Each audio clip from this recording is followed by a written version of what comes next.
Le rapport que tu as à l'argent aujourd'hui est déterminant pour ton avenir financier de demain. C'est dans ce sens que dans cette vidéo, j'aimerais partager avec toi 5 clés pour t'éviter d'avoir un rapport contre-productif par rapport à l'argent. Je crois que la réussite financière des individus dépend avant tout d'eux-mêmes et plus précisément de leur rapport à l'argent. En ce sens, ton rapport à l'argent aujourd'hui est capital par rapport à ta réussite financière de demain.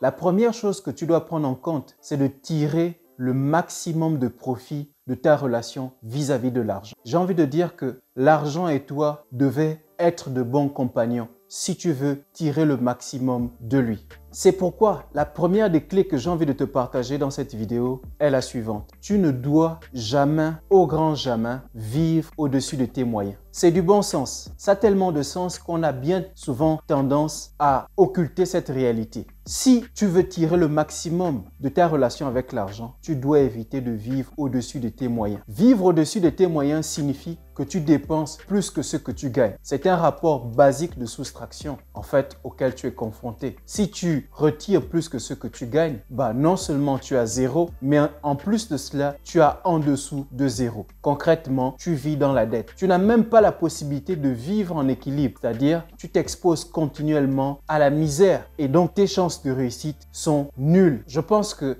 si tu regardes cette vidéo, tu n'as pas du tout envie de te retrouver dans un tel cas. C'est pourquoi, dès à présent, tu dois tenir compte de cela dans ton rapport avec l'argent.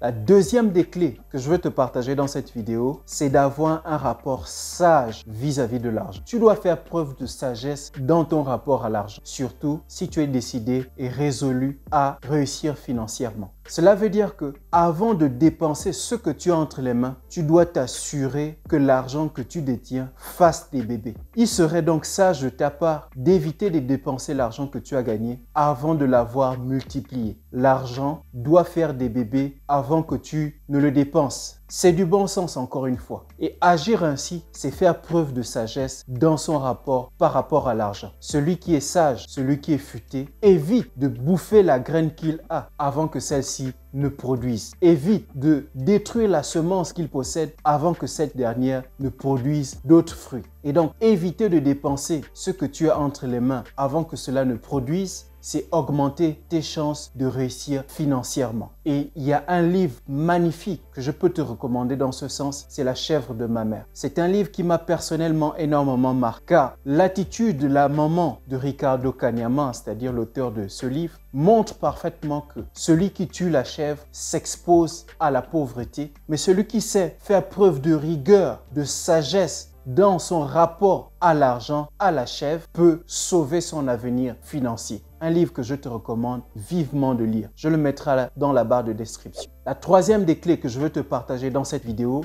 qui se veut courte, et j'espère que jusqu'à présent, tu en tires le maximum. Si c'est le cas, lâche déjà un gros pouce bleu. Ça fait plaisir. Ça permet à la chaîne de continuer à grandir. Abonne-toi si tu ne l'as pas encore fait et on continue. Donc, la troisième clé, c'est d'éviter d'avoir une seule source de revenus. Le chiffre 1, comme on dit dans les affaires, c'est un danger, c'est un piège. Éviter d'avoir un fournisseur, éviter d'avoir un seul partenaire d'affaires, éviter d'avoir une seule source de revenus. Enfin, tu te doutes déjà du danger que cela représente. Avoir une seule source de revenus, c'est s'exposer au danger de se retrouver sans rien une fois qu'on en est dépouillé. Et je crois que les salariés ne peuvent pas me contredire à ce niveau. Une fois que tu as perdu ton emploi, si tu as le malheur de ne pas avoir mis au moins 8 mois, 12 mois, 24 mois d'épargne de côté, tu es exposé à la détresse la plus totale. Tu n'es plus à mesure de payer ton loyer, tu n'es plus à mesure de faire face à tes charges fixes, à tes charges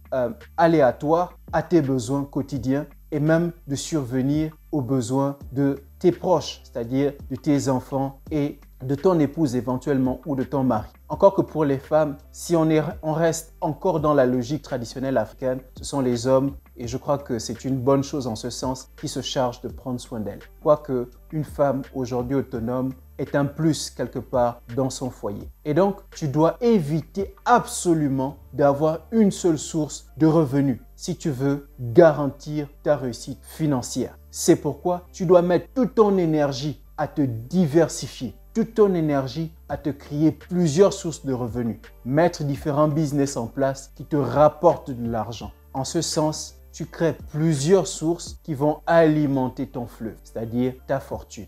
La quatrième clé pour t'éviter d'avoir un rapport contre-productif par rapport à l'argent, c'est ma préférée, c'est de savoir te payer toi-même. Tu dois absolument intégrer dans ton rapport à l'argent le fait de savoir te payer toi-même. Si tu regardes mes vidéos, je recommande d'ailleurs d'en faire une charge à coût fixe comme le loyer. C'est-à-dire que tous les mois, à chaque fois que tu as une entrée d'argent, tu dois toujours prendre un pourcentage de l'argent, le rationnement pourcentage des gains. Je t'en parle dans mon premier livre. Je le mettrai également dans la barre de description, le trésor de Tonton Klein. Tu dois prendre une partie de ton argent que tu consacres à te payer toi-même comme étant une charge fixe. 20%, 30%, 35% et plus si tu le peux. Et donc, tu dois pouvoir te payer toi-même. Cela te permettra ainsi d'augmenter tes chances de réussite financière. Encore une fois, ta réussite financière est entre tes mains. La cinquième et dernière des clés pour t'éviter d'avoir un rapport contre-productif par rapport à l'argent, c'est d'apprendre à faire preuve de largesse, c'est-à-dire savoir être généreux. Pour t'éviter d'avoir un rapport contre-productif par rapport à l'argent,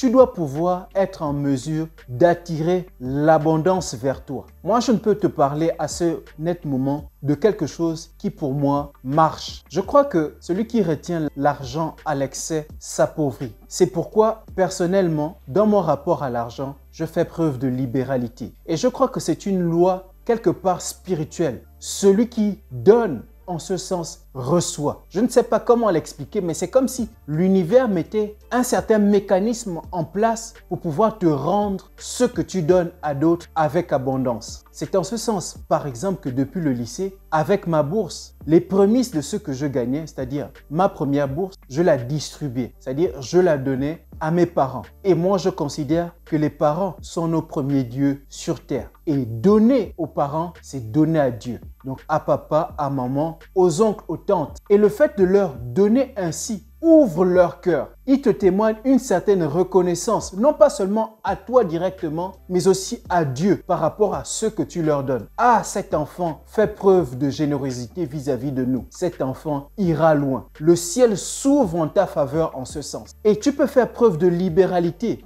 non seulement vis-à-vis de tes parents, mais aussi vis-à-vis des personnes qui sont dans la détresse. Quelqu'un qui est dans le besoin, sans forcément que la personne t'ait demandé, tu penses à lui venir en aide. Cette personne te témoignera non seulement de la reconnaissance, mais aussi elle témoignera de la reconnaissance vis-à-vis de Dieu, de l'univers, pour le geste, pour la main que tu lui as tendue. Et en ce sens, je te le dis, l'univers mettra en place un certain nombre de mécanismes pour te rendre avec abondance ce que tu as donné. Cela ne veut pas dire que tu dois dilapider ton argent. Non, cela veut simplement dire que tu ne dois pas retenir l'argent à l'excès. Tu dois apprendre à le donner. Tu dois voir comment dans ce que tu gagnes, souvent enlever une partie que tu donnes. Les prémices de ce que tu gagnes, ça c'est pour ceux qui moi me concernent. Les prémices de ce que je gagne, je vois dans quelle mesure donner une partie. Il faut que les miens mangent ce que je gagne. Il faut que d'autres qui soient dans le besoin profitent de ce que je gagne. Et en ce sens, le ciel sait me le rendre avec abondance. Et ce faisant, tu attires aussi l'abondance vers toi. Voici ce que je voulais te partager dans cette vidéo, assez courte pour t'éviter d'avoir un rapport contre-productif vis-à-vis de l'argent et augmenter ainsi tes chances de réussite financière. C'était encore une fois le trésor de Tonton Klein, tu le sais déjà, où je te partage du contenu motivant, pertinent, inspirant. Si le contenu t'a plu dans cette petite vidéo, laisse en commentaire tout ce que tu peux rajouter à cette vidéo. Ça me fera plaisir et je pense que toute la communauté pourra en profiter. Si tu as des questions à me poser, laisse-les également en commentaire. Si tu es nouveau sur la chaîne, abonne-toi car sur cette chaîne, on parle de développement personnel, d'entrepreneuriat. Et si le contenu t'a plu, reste continuellement scotché sur la chaîne et je te dis à très bientôt pour une prochaine vidéo. Merci.